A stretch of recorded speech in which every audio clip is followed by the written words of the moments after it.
This game contains scenes of graphic violence and extreme gore. Viewer discretion is strongly advised. We wanted to make Frank a little bit more mature. Amazing voice acting in the game. He did a lot of research. Something is horribly wrong in the small town of Willamette. The mall has become the breeding ground of unspeakable mayhem.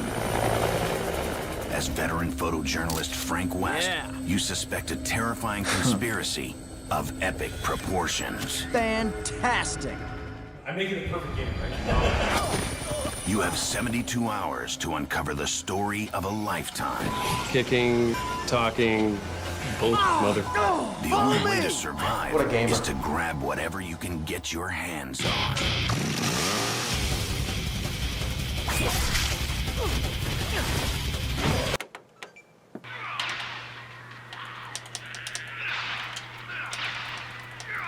This game fucking sucks. Hello, everybody. I'm back, baby. I will explain my absence soon, just not today. Ever since I was a kid, video games have been a form of escapism. I was raised on games like Tony Hawk and Animal Crossing, which is probably the only time those two games have been mentioned in the same sentence. These times are simpler times. A time before pay to win, $20 skins, and hitting the sturdiest of gritties on the squeakiest of squeakers. Before the days of fiber optic cables, all we had was Nintendo PictoChat, where you'd send crudely drawn penises to your friend who's 5 feet away while your grandma asks why the fuck you two are laughing so much. I miss going to church. I miss my grandma too. Bruh. I miss those days, the days where single player games were king. It was just a simpler time. Everything changed when I got my Xbox 360 though. Not only was I introduced to multiplayer games, but my mommy finally allowed me access to the coveted M rating. Blood, sex, swearing, and best of all, my first ever act of terrorism. The original Modern Warfare 2 is my favorite game ever. And when I learned that the game that came out before it had a zombies mode, I was intrigued. I had never played a horror game at that point. In fact, I was still recovering from the PTSD that Jeff the Killer creepypasta gave me. And after some failed attempts in the original Nazi zombies, I was hooked. I loved the thrill and the noises they made. It was such a cathartic experience to be chased around by lifeless carcasses screeching at you. And I couldn't get enough of it. Around this time, I was an avid reader of the Game Informer magazines. And by reader, I actually mean picture looker at her. I always got super excited for the next issue, and I'd even stay up all night to read them or look at the pictures. To be fair, I could read. I was like 11 or 12 years old. It's just reading is for nerds. But a specific article in a specific issue gained my attention. Issue 205, released for the month of May in 2010. Some notable entries in this issue were games like Splinter Cell Conviction, Fallout New Vegas, Bad Company 2. Even the legal dispute between Infinity Ward and Activision is covered in this issue. But a certain article was burned into my mind. Dead Rising 2, co-op till you drop. A play on words of the chop till you drop slogan from the first game. Something about this article was so intriguing to me. The horrifying zombies with the added juxtaposition of the main character dressed up in goofy outfits, all while wearing boxing gloves with knives taped to them. I had never seen anything like this before. And of course I had to play these games. And honestly, looking back, out of all the zombie games I played, Dead Rising was my favorite. The balance of horror, drama, comedy, suspense, paired together with good controls, interesting characters, and fun mechanics. I mean, how could you possibly fuck that up? Has that been here this whole time? Dead Rising 1 and Dead Rising 2 are games that are viewed very fondly. In fact, in the video that I made talking about Dead Rising 4, I spent half of the video talking about the first two games. It was important to talk about them because those two games are kind of what established the identity for Dead Rising. As opposed to Dead Rising 4, which it's a game for sure. But in that video, I skimmed over Dead Rising 3. And I think for that video, it did make sense to not go too in depth. I kind of referenced Dead Rising 3 as a decent game, but it also seemed to be a precursor of the fact that Dead Rising was losing its identity a little bit. But I feel like Dead Rising 3 is something worth talking about. This was the first game I ever played on my Xbox One. I played it a ton.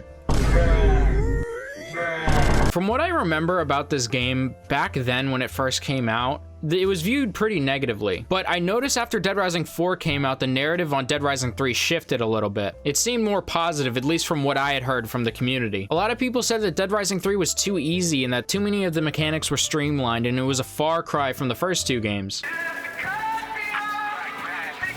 Little did we know how far we could stray. I want to talk about why Dead Rising 3 is a game that we took for granted. So I am going to acknowledge the flaws of this game because there are plenty, but I really want to contribute to the small pool of Dead Rising 3 videos online because the game is worth talking about. And I think this game deserves better, especially seeing what we got after it. Just a dog shit cash grab and then Nothing. Literally nothing. And the series is probably dead and not coming back, which is unfortunate. So if I'm going to talk about Dead Rising 3, I'm going to have to play Dead Rising 3, and while I'm at it, I should play the first 2 games, right? You may be asking, Nate, aren't you going to play Dead Rising 4? No! I tried, but within 10 minutes, I was punched in the face with everything that's wrong with this game. I mean, Frank isn't Frank, Willamette isn't Willamette, fucking Brad isn't Brad. Why the fuck is there a character named Brad? And the female lead sucks balls. And I'm not talking about the good version of sucking balls. I'm talking about the bad version of sucking balls. Apparently the devs wanted to make a horror game without the intensity or dire straits or anything that's typically present in a horror game. They decided to throw a lot of the things away that made Dead Rising awesome, like limited resources or challenging boss battles or time constraints, or a reason to give a shit. To be fair, these are issues in Dead Rising 3, just to such a smaller extent. So I'm gonna focus on the 3 most important aspects in this game. I'm gonna talk about the mechanics of the game and shine light on the things the game did right and wrong. I'm gonna talk about the bosses, otherwise known as psychopaths, which for many people are extremely important to the game. And I'm gonna talk about the protagonist, Nick. So this video isn't really a review, it's more of a retrospective, so I'm gonna try and stay away from spoilers the best I can, because I think all of these games are worth a playthrough, even Dead Rising 4. So I'm going to be as ambiguous as possible, but there will be some minor spoilers, so just keep that in mind. But there's nothing major that would ruin your ability to have a blind experience. So let's talk about the gameplay. No weapons, no working vehicles. We're screwed. Are you kidding? This whole place is wet. So I have plenty of positive and negative things to say about the mechanics and gameplay for Dead Rising 3. I'm gonna start off with the positives because it fits my narrative. I'm gonna start off with a really weird point, but I think it'll make sense. I wanna talk about the tutorial. I think tutorials are very important for games, not just to learn how to play the game, but I think it can be a really good indicator of how hard the devs tried to make a good experience. A tutorial should be effective and simple in teaching you about the game and setting the tone. Dead Rising 3's tutorial does this very, very well. It quickly teaches you how to heal. I've had some good burgers in my time. Teaches you how to attack and immediately sets the tone for the gameplay. A sea of zombies in a dark and cold tunnel with no end in sight. The echoed screams are really chilling, and that's something I want to bring up about Dead Rising 3. It had a much darker and grittier tone than the first 2 games. The first game had a very flat yet very satisfying matte finish. Dead Rising 2 improved a lot visually, with a much more saturated and vibrant atmosphere, which matched very well with the casinos and LED lights around. The third game is obviously the most visually impressive graphics-wise, being a day 1 release on the at the time new generation Xbox. But it wasn't just high def, it was dirty, it felt drained of color, which isn't a bad thing at all, by the way. I've seen people complain about this. I don't know, if you want to look at colorful things, I don't know why you'd go to a video game about fucking zombies for that. You should probably be watching fucking Troom Troom or colored food videos. In my opinion, the atmosphere is very realistic and it really immerses me into the experience of being in a disheveled city full of zombies. Later on, the tutorial forces you down a highway, where you get to truly experience what the time's latest hardware had to offer. Being able to have 3 times as many zombies on the screen at once. This is another great part of the game. Zombies are everywhere. In the past 2 games, there would be a lot of empty space between zombies. And obviously, while zombies aren't packed dick to ass in Dead Rising 3, there's a lot of them everywhere. And it gets a lot more claustrophobic as a result. But I do really like this tutorial because not only does it teach you how to play the game if you're new, but if you did play the previous games, you kind of got to see what the new hardware had to offer. Because like in the first game, it was just like you could sleep and you can take a shit if you want, and boom, here's some zombies. In the second game, the tutorial was a little bit more fleshed out, but not that much. I also really like the direction they went with the leveling system. Max level is 50, just like the last 2 games, but the unlocks were random back then. In Dead Rising 3, you get a skill tree type thing where you get to allocate which skills or perks you unlock first. Every time you level up, you get attribute points, which you use to fill out the skills you want. So if you want to prioritize health over inventory space early game or vice versa, you can do that. This can allow you to plan out how you want to play the game, and it makes you feel like you're building the character how you want. And once you hit level 50, you continue to gain attributes, so any skills you missed in the first 50 levels are still attainable. So you can essentially make yourself an overpowered Giga Chad, which is fun once you've gone through everything there is to do and you can just fuck around with little consequence. You level up by earning PP, which stands for prestige points, but I like to call them penis points. One of these methods is in the form of collectibles, which many have mixed opinions on, but you get a decent chunk of PP from collecting them. In the previous games, you could do things like take pictures, spray Zombrex signs, play some games, rescue survivors, interact with the surroundings, or use combo weapons. In Dead Rising 2, you could even give your daughter some toys for some extra penis points. I didn't think that through when I said it. But in Dead Rising 3, you can shoot propaganda posters.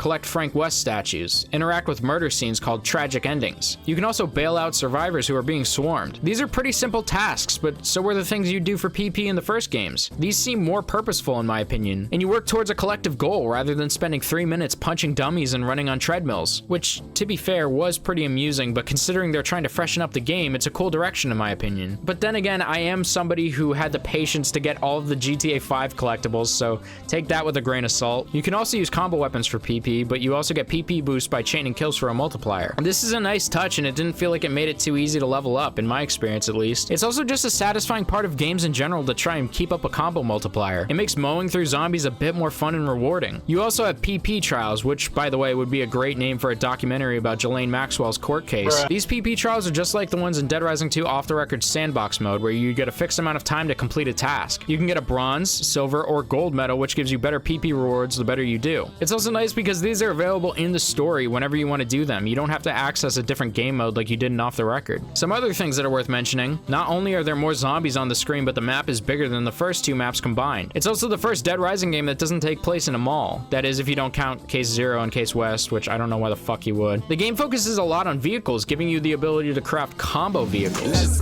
This was something you could do with a dirt bike and chainsaw in Dead Rising 2, but that's as far as it went. There's tons of different vehicles to use, and it's especially useful for traveling a substantially bigger map. The game also included features with the Xbox Kinect and the Xbox Smart Glass. I never had a Kinect for my Xbox One, but apparently you could draw the attention of zombies and psychopaths by calling out to them. The Xbox Smart Glass was this app that you could use, and it would give you special missions, airstrikes, and other little features. These features were cool, and they were good ideas, and you didn't need them to complete the game, so it didn't take away from the experience. Some final notes are, there's finally skippable dialogue, which dialogue was so annoying in the previous games. QuickTime events are easier, so rather than shaking the analog stick around, you can just press a button. But this doesn't make the game any easier, and you still have to stay on your toes. While the AI is still really bad, and I mean really fucking bad, it's still better than whatever the fuck this is. Also, Otis isn't a thing. In fact, his death is literally canonized, so yay. That's pretty much it, aside from the obvious stuff. I mean, it's a sandbox zombie game. It's pretty hard to fuck up, but not impossible. Dead Rising 3 was mainly criticized for how streamlined the mechanics had become. For example, the ability to craft combo weapons had become much easier. In Dead Rising 2, you had to collect certain objects and save them until you found a maintenance room to craft them in. And in Dead Rising 1, combo weapons didn't even exist. But in Dead Rising 3, it seemed like there was no shortage of overpowered weapons. Not only could you craft weapons on the ground anywhere at any time, but you could also go to one of the many safe houses scattered throughout the map and access a locker that essentially gives you infinite combo weapons at no cost. I mean, there are these little bars down here, but there's so many, too many even, and having overpowered weapons kind of defeats the point of the game. Like, you have all this shit on the ground in Dead Rising that isn't practical, like a fucking foam finger or a shower head. Like, these are fun little gags at best. But these items were also here because sometimes if you didn't have weapons, all you could do was grab some random shit on the ground and go to town. Like, this was something people criticized Dead Rising 2 for, and they streamlined it even more. But of course, Dead Rising 4 just had to streamline it even more than that. In Dead Rising 4, you could buy combo weapons from NPCs. The inventory was overhauled and you had so much more space for different shit. And these items were super durable too. Not to mention that your health was significantly improved, so the entire stress of the game is gone. Dead Rising 3 was certainly more streamlined than the first games, but at least it maintained that formula of starting off with 4 health slots and 4 inventory slots, and not whatever the fuck this is. And by the way, you don't have to use combo weapons. You can just play the game however you want. I mean, think about Dead Rising 1. You could get Adam's chainsaws comboed with the magazines that boosted their durability and mow through every psychopath in seconds. Can you imagine if somebody complained about Dead Rising 1 being too easy because the chainsaws are in the game? You just tell them to fucking put down the chainsaws. But Dead Rising 4 is inherently easy. And it's not just because the combo weapons are easier to get, but the fact that the zombies pose significantly less of a threat overall. Don't even get me started on that fucking Evo suit, dude. People also didn't like the map size and more specifically the level design. So the map kind of reminds me of Steelport from Saints Row, where you'd have these little separate parts of the map that make up one whole map. A downfall of the first 2 games was the loading screens. They took forever to load, specifically on the 360 versions. Those are gone now because you're not entering different parts of the mall anymore, so instead of loading screens, you have these highways that load up different parts of the map as you travel from one to another. These highways fucking suck, to be honest with you. I'd rather just wait 15 seconds in a loading screen than having to go through them. On top of that, you have these fucking barricades everywhere and you couldn't drive through them, so you'd have to travel on foot. According to a post by a dev for Dead Rising 3 on the Dead Rising subreddit, they said that this was done so the next parts of the map would have time to generate. So I guess you can give them a pass on that one. It makes sense. Plus, it wouldn't be fun if you were just on vehicles the whole time. I mean, you already spend so much time on them anyway. One last thing, there's also these fucking barrels on the ground that weaken the durability of your vehicle if you drive over them, and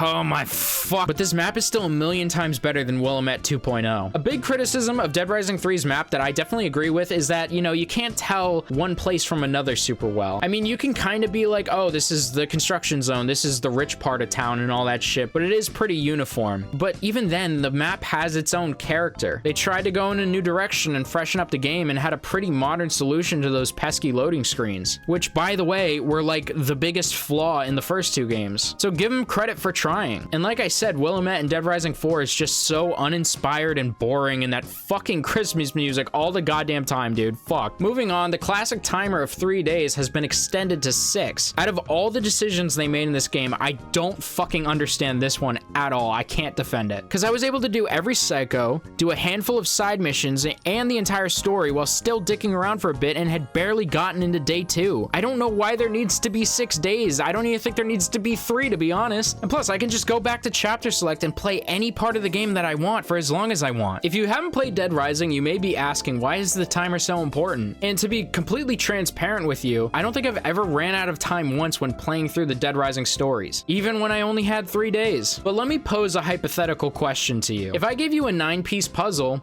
it wouldn't be too difficult for you. Hell, you could probably even finish it in under a minute. But if I told you you only had 1 minute to finish that 9-piece puzzle, it would add a bit of stress and intensity. Because the idea of needing more than a minute to complete the 9-piece puzzle is like, you know, it would be fucking embarrassing if you didn't. And as you watch the timer tick down, you start panicking a bit. So it's not about the probability of running out of time, it's the possibility of running out of time. Now imagine if I gave you an hour to complete the 9-piece puzzle. It's like, why am I even timing you? It's fucking useless. But of course, Dead Rising 4 saw this major fuck up and said, hold my beer, because they didn't even put a fucking timer in the game. Also, you could just blow through the story. Dead Rising 4 didn't even have side missions until you paid for DLC for them. Oh, by the way, Dead Rising 3 had an overtime mode, just like the first two, and while it was pretty underwhelming, at least I didn't have to fucking pay for it, because that was also DLC in Dead Rising 4. And at least with Dead Rising 3, if I wanted to do literally everything in one playthrough, then maybe that timer would matter. But you couldn't even have a playthrough like that in Dead Rising 4.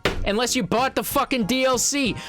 I know I wasn't going to talk about the story, and I'm not going to get in detail, but I do want to talk about how the story isn't anything too special. I think the stories were a lot better in the first and second games, but it's not terrible, and I actually really enjoyed it, and I am going to be getting into why I enjoyed it so much in a little bit. But it is worth mentioning that Dead Rising 4's story is so bad, I don't even like the main fucking character, Frank West, who, by the way, was the main selling point for the game. If I don't even like the main character, who beforehand I loved, then the story is abysmal. The voice acting, the characters, the plot line. You could say all of these things were downgraded in Dead Rising 3, but when you compare them to Dead Rising 4, I think they actually did a really good job. Maybe not a really good job, maybe a decent job. Now, people have problems with the skill tree, or they think that Nightmare Mode should have been the main difficulty, or they just think the game is too easy overall, which are fair criticisms, but I can't squeeze much out of those topics. There's other things on both sides that I can talk about, but we'd be here all day. But I'm hoping that I've explained to you that these things that seemed like really big problems when the game first came out were completely overshadowed by the fucking dumpster fire that is Dead Rising 4. I mean, how do you make a sequel to a game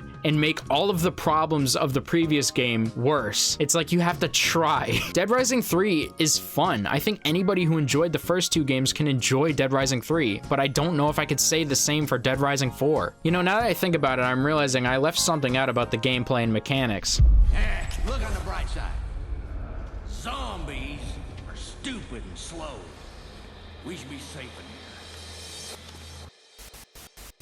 We need to talk about the Psychopaths. When I mention Dead Rising, some people may think about their favorite protagonist, maybe their favorite combo weapon, or even the zombies themselves. But I know for a fact that tons of Dead Rising fans will think about the Psychopaths. Adam the Clown, Carl the Mailman, Steven the grocery store manager, fucking Slappy. And the list goes on. I think there was a really great message behind these Psychopaths that I never really considered until I tried to think about what made them such great characters. Almost all of the Psychopaths are normal people who lost their shit. The non-story oriented psychos psychos were middle-class workers who dedicated their entire lives to their mundane work, often being paid far less than what they were worth. And once the zombies came, what did they have left other than what they put their lives into? Cliff the Hatchet Man was a veteran who lost his shit after watching his granddaughter being eaten by zombies, going into a psychotic episode where he believes he's back in Vietnam. Steven, who dedicated his whole life to his grocery store, had nothing left but the store. Carl was a grade A mailman, always on time and diligent with his work, but had nothing left but his little truck full of packages. What else can you do but justify everything you've worked for? How could you let it slip away? The idea of wasting your life being nothing more than a cog in the machine, a stepping stone for society, all for it to be stripped away in a zombie-filled nightmare. It would drive any normal person insane. You will not bring down my postal service! The Psychopaths felt like they belonged in their settings. It made sense that these everyday people working very common jobs were left in the ruins trying to pick up the pieces. The bosses were fueled by dark humor and black comedy. And I'm not talking about black people doing stand-up. I'm talking about whatever the fuck Slappy is. I mean, it was ridiculous to watch Carl freak out and go apeshit over some mail, but at the same time, this is a normal person working a normal job who has become manic over a mundane and now pointless task. And in my opinion, it represents psychosis pretty well. It's a polarizing feeling. You don't know whether to feel amused or to feel nervous, but you end up feeling both. So not all psychos were created the same. While some were very challenging or memorable, others were a bit lackluster and bland gameplay wise. But they also had tons of different fighting styles with different moves, weapons, and attack patterns and different ways to engage them. I mean, one psycho you'd be fighting with a gun or a melee weapon, but others you may be throwing items into a helicopter propeller. And even if mechanically certain psychos were underwhelming, their character design and their personalities, the atmosphere, and the music all played huge roles in making them fun and memorable. And that's probably why Dead Rising psychos are some of the best bosses I've ever fought against. Dead Rising 1 and Dead Rising 2 did boss battles perfectly, in my opinion. Dead Rising 3 admittedly dropped the ball a lot, but Dead Rising 4 couldn't do anything right aside from spelling Willamette properly. So let me be clear. I'm not going to shy away from the fact that Dead Rising 3 Psychopaths aren't really that good, to be honest with you. But I really want to stress to everyone that the difference between Dead Rising 3 Psychos is minimal to the first games, especially when you compare it to Dead Rising 4. Dead Rising 3 has 6 optional bosses and 1 story boss that are themed around the 7 deadly sins: wrath, greed, gluttony, lust, pride, sloth, and envy. I guess this is a reference to some shitty anime or something. Jokes aside, this is an interesting concept, and I like that they wanted to try a new theme with the psychos. While it may be a bit cliche, it's nice to see that they wanted to take a new direction with how the psychos were presented. But something that is worth mentioning is that the psychos in Dead Rising 3 gradually decline in quality, with the most fleshed out psychopath being the first optional boss battle. I'm talking about Harry G. Wong. Harry Wong. Is that a dick joke? I don't know. Maybe I'm just fucking racist. Harry represents wrath. He's just a normal guy, but he lost his job, lost his wife, fell out of grace with his kids, and to find himself, he returned to his cultural roots and tends to his Zen garden. At first, he's peaceful, but goes into a fit of rage when his Zen garden is disturbed. Driven by anger and resentment for the poor hand he was dealt, he represents wrath well. Spirit of the universe has slaughtered my happiness, and so I must slaughter too. All who disrupt my garden of peace shall die! And like I said, he feels the most fleshed out of all the psychopaths. He has a few different moves, and he seems to have plenty of animations, as well as smoke bombs that he uses to stun Nick, and he even uses them to teleport to pillars throughout the garden. He was very agile and hard to dodge. Also, apparently you could hit these gongs here and stun him, but I didn't know that shit, so fuck you. After defeating Harry, he becomes furious. He feels forsaken, and as a result commits suicide. I'd say that this psychopath is not only the most difficult, but he's also the most similar in theme to the previous psychopaths. Too bad it's all downhill from here. The next is Albert, a surgeon turned organ harvester, desperate for as much cash as he can get his hands on. This setting is really horrifying, by the way. It's a dark, damp, and bloody underground bunker with a psychotic surgeon trying to harvest your body. It's a really cool concept. And while the mechanics for the battle are interesting, the battle itself isn't really all that fun. You're injected with some magic sauce or something and begin to hallucinate. Many of the other captives become indistinguishable from Albert, meaning you don't know who is passive and who the actual psycho is. But it falls flat because there's infinite organ cases around. All you have to do is throw them at anyone who you think may be Albert. Once you find the right Albert, he'll become stunned in frustration. Then you walk up to him, press buttons, and then do nothing. Every once in a while, you'll pass out and have to find him again, but holy fuck, this battle is boring and you don't even have to do anything. I like the character, I like the concept, I like the setting, I like everything other than how easy it is. Darlene Lish...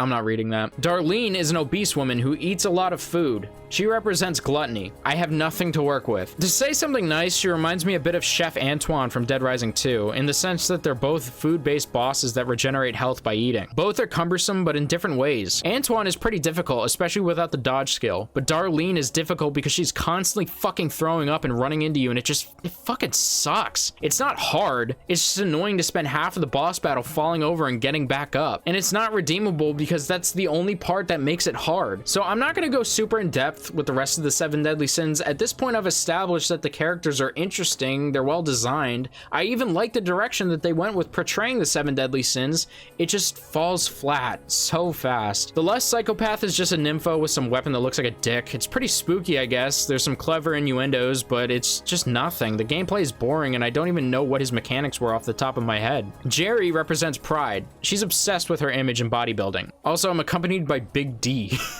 I don't know why he's here, but yeah, he is. Anyways, this fucking level design sucks. It's just a box, and to make it worse, she just swings a barbell around. This boss battle is just a time waster. I mean, how you feeling about this one, Big D? Shit, man. Nobody wastes Big D's time, get it? Envy is represented by Kenny Dermott. You find Kenny as a survivor. You give him some confidence and teach him a few moves. After this encounter, you part ways, but he begins to look up to you, to the point where he tries to emulate you. He copies your look. He even gives himself a new nickname, Kick. Once again, I really like this concept. The only problem is he does nothing. This boss battle is so easy and pointless, but not nearly as bad as the Sloth boss battle. You go to a fucking mansion, this lazy guy is in some bunker, and I don't know. I don't fucking remember, and I don't care. But he sends out these drone helicopters, and you have to destroy these panels on the wall to gain access to the bunker he's in. Once you actually physically interact with this psycho, he just fucking shits himself to death.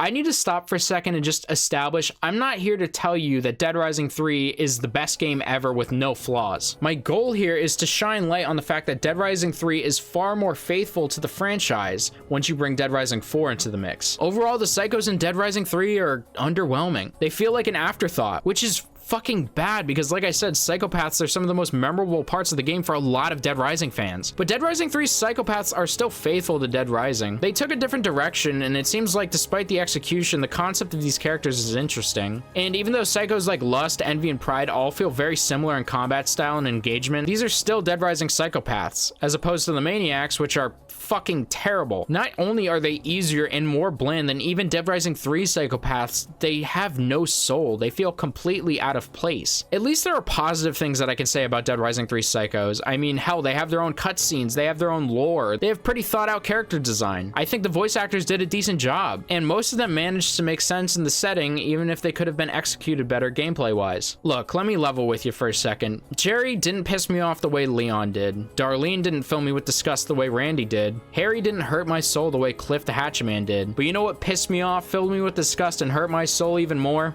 Dead Rising 4. And besides, it's pretty hard to hold a candle to the psychos of the past. Don't worry, kids. Slappy. Live forever. Finally, I want to talk about my favorite part of the game, aside from the gameplay itself, which is the protagonist, Nick. I guess I'm just gonna wait for the inevitable. Do you want me to off you? Just hurry. Coming right up.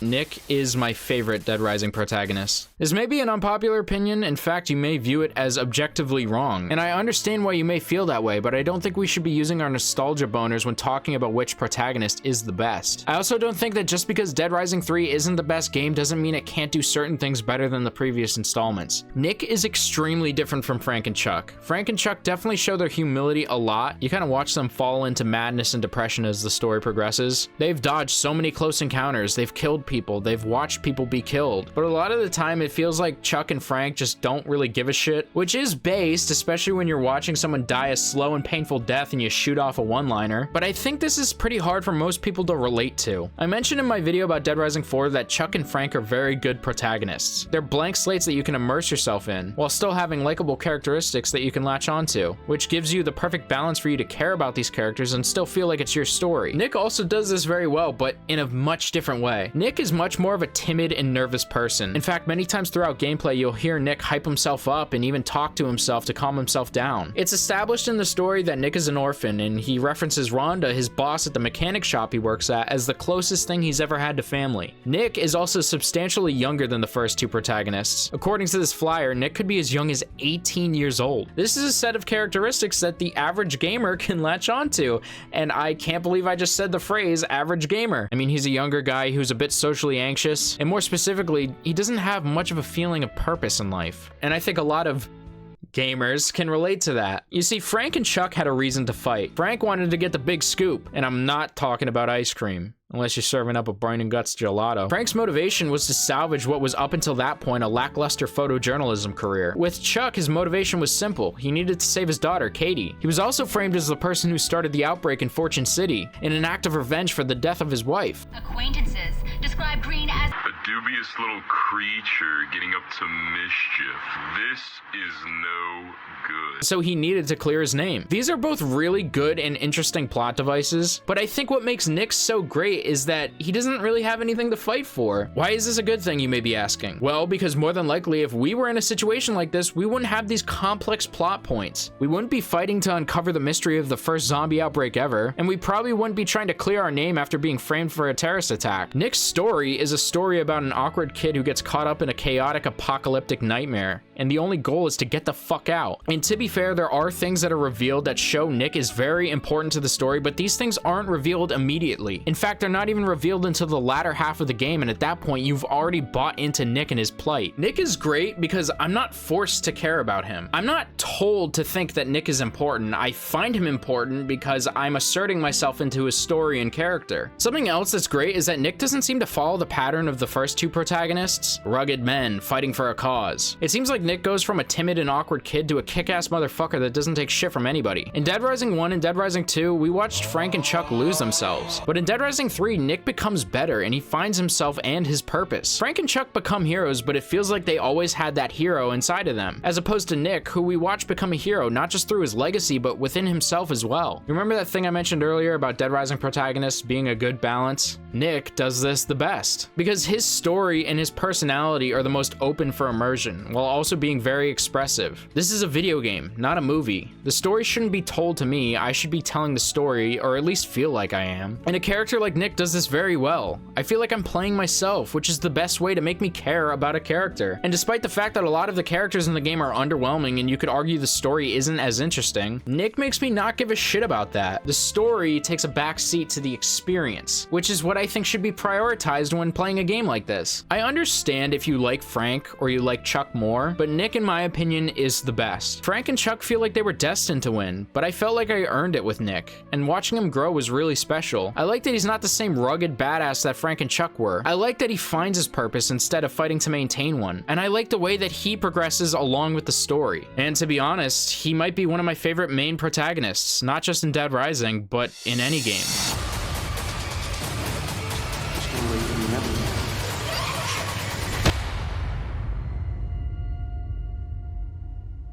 So there are two themes that I've really tried to focus on in this video. Obviously, I've been comparing it to Dead Rising 4, but I also really tried to stress the fact that a lot of the problems in this game come from the fact that the devs were going out of their comfort zone. It doesn't take place in a mall, the Psychopaths have a new dynamic, the issue with loading times were solved, or at the very least they tried something. The main character has a different dynamic. There's more zombies, the color scheme is drained, which oddly makes it feel alive. The combo vehicles can be fun to play around with. They redid the leveling system. Hell, they even try to come up with new ways to give you penis points. It's so much more. I didn't cover every single detail, every good and every bad thing. This isn't meant to be a complete synopsis or review of Dead Rising 3. If that was the case, I would have added a section for the story. I would even give it a rating, which I'm not really going to do because I don't know how to quantify how good this game is, to be honest. But I know for a fact that I would give Dead Rising 4 a big fat fucking 0. Speaking of Dead Rising 4, I saw a lot of people running defense for it on the Dead Rising subreddit. People will try to say, if Dead Rising was a standalone game, it would be really good. Yeah, sure, if it was released as Zombie Punch Man or something, I bet I would have enjoyed it, but I probably wouldn't have even bought Zombie Punch Man because the only reason I bought Dead Rising 4 was because it's a Dead Rising game. The game was already being received poorly. Hell, that infamous video, Dead Rising 4 is nothing like Dead Rising, was released before the game came out. It was obvious that this game was gonna suck balls as soon as the dev team started talking. And besides, I shouldn't have to create this like alternate universe where Dead Rising 4 is actually Dead Rising 1 just so I can run defense for a cash grab that was made in a fucking year. Like, I don't have to separate Dead Rising 1 or Dead Rising 2 as standalone games to justify why I think they're good. And to be honest, I don't think I have to do that with Dead Rising 3 either. Dead Rising 3 is a good game. I will say that with my chest out. It has its flaws, but every game has flaws. And maybe you think Dead Rising 3 is really flawed, but I think the best thing that Dead Rising 4 did was make us appreciate how good Dead Rising 3 was. Dead Rising 3 was Dead Rising, definitively, even if you don't like it. Dead Rising 4, it's fucking Zombie Punch Man or whatever the fuck I said. If you're watching this video and you haven't played Dead Rising 3, or maybe you did play it and you didn't like it, I strongly recommend that you give it a fair shot. It's worth it. Fuck, maybe you could play Dead Rising 4 first and then play Dead Rising 3 and it'll seem like the best game ever. Thank you guys so much for watching the video all the way through. I just finished editing the video and I'm gonna upload it right now. But if you did enjoy, you should subscribe, you should like, comment, all that bullshit, but you should also check out my Discord. It's linked in my bio. Also follow me on Twitter if you want. But I should start posting more frequently again within the next few days. But until then, you should check out the videos on the screen, or maybe just go on my channel and look for yourself. But I'll see you guys real soon either way. Thank you guys so much.